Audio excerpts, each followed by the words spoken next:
Why is there a really expensive drum set sitting on top of a not so expensive drum set? No, we're not doing a cheap versus expensive drums comparison. We're doing a cheap versus expensive drum heads comparison of sorts.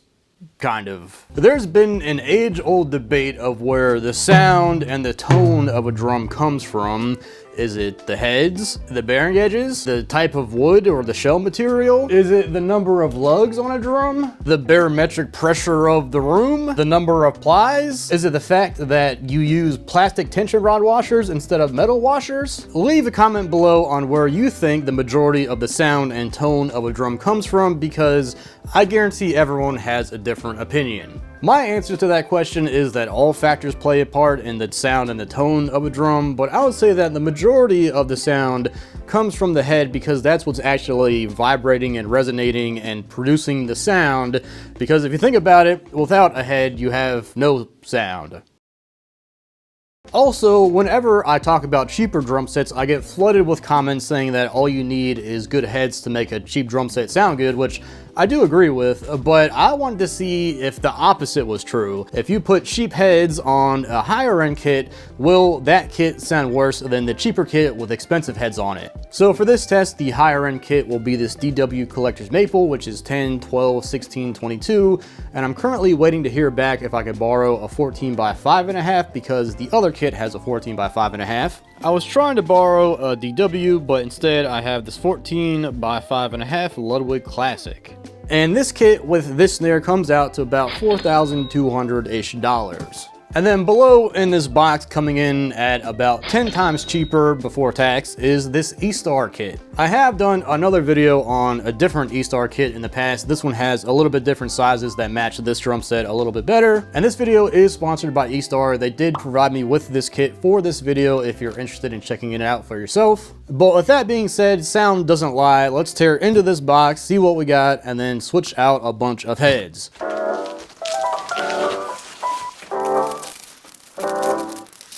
First, we have the heads. We'll take a closer look at those in a bit. We also get a set of hi-hats and a crash cymbal. Won't be using these today though. Plus a straight cymbal stand, a hi-hat stand, bass pedal, snare stand, and throne. Which again, we won't be using any of these today. But we will use the bass drum spurs, tom mounts, and floor tom legs. The drums, we get a 14-inch snare, 10-inch rack tom, 12-inch rack tom, 16-inch floor tom, and a 22-inch bass drum. Now let's tear into the DW. I don't know why I keep making videos where I change the heads on this kit. I absolutely dread the thought of these tension rods and tuning them and changing the heads and loosening them and tightening them. If you didn't catch the last two videos about this kit, these have the DW True Pitch tension rods, which basically have double the amount of threads of a regular tension rod, which means it basically takes twice as long to take them out and replace them and change the heads and tune them and everything. A drill will definitely make your life easier, but still it does kind of suck. The E-Star is unboxed and the heads are off the DW. Let's do a quick comparison of these two kits.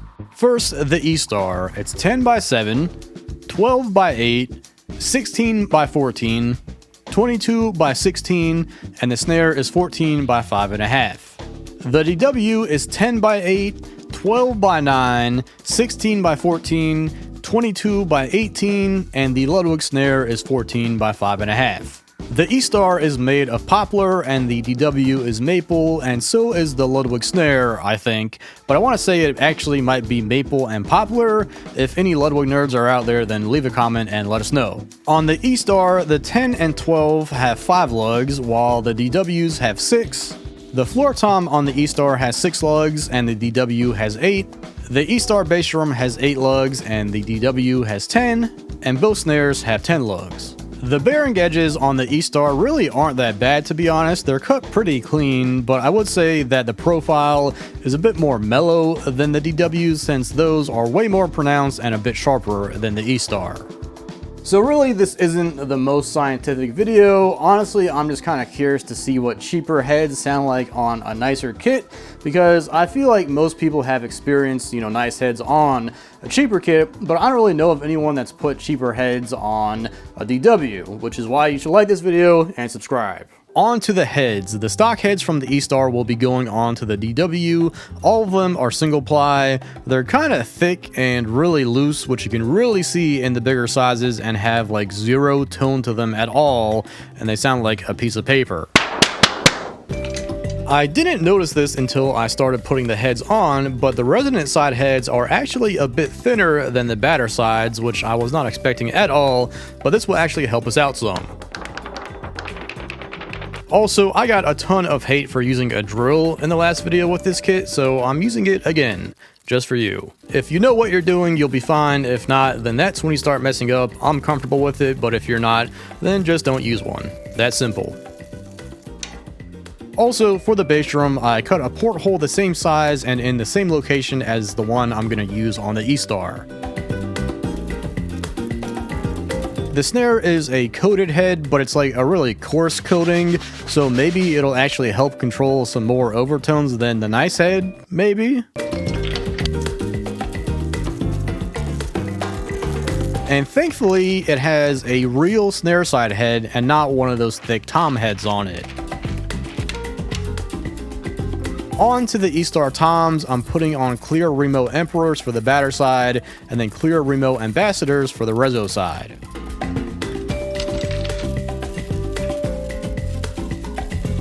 For the bass drum batter side, I have a Powerstoke 3, and for the reso, I have the stock DW head. On to the snare, I have an Ambassador snare side for, you guessed it, the snare side, and then a coated Ambassador for the batter. I should also mention for the snares, I put on the same set of wires. Both of the kits are set up and the mics are positioned in just about the same place, and I do have a t-shirt inside of this bass drum as well as in this bass drum. Also, this snare drum does have an internal muffler, but I'm not using it because this snare doesn't have one, and I tuned both kits until they sounded good, so they're not tuned exactly the same. So will this kit sound better, or will this kit sound better? Place your bets in the comments.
If you want to hear the drums only version with no music, you can follow the link to my second channel down below. But the E-Stars, this kit was definitely easier to tune, and when I say easier, I guess I mean it was more forgiving to tune. The kick sounded like a kick, and the toms sounded like toms. The snare was a bit ringy for my liking, which I guess you could fix with muffling or even different heads. The DWs, on the other hand, took a lot more finesse to tune, and it was a very fine line between sounding okay and sounding really bad. I wanted to tune them a bit lower, but the heads were just too flabby, so I had to tune them up, which made them ring a little bit more than I would like. The kick was a nightmare to tune, and I finally got it to sound halfway decent, but without that t-shirt, it would have sounded horrible. So for me, playing on the E-Star with the nicer heads was a lot more enjoyable than playing on the DW with cheaper heads, because every time I hit them, I thought I was going to break something. And you could totally get the toms to sound better on this kit. It will just take a moon gel or 12.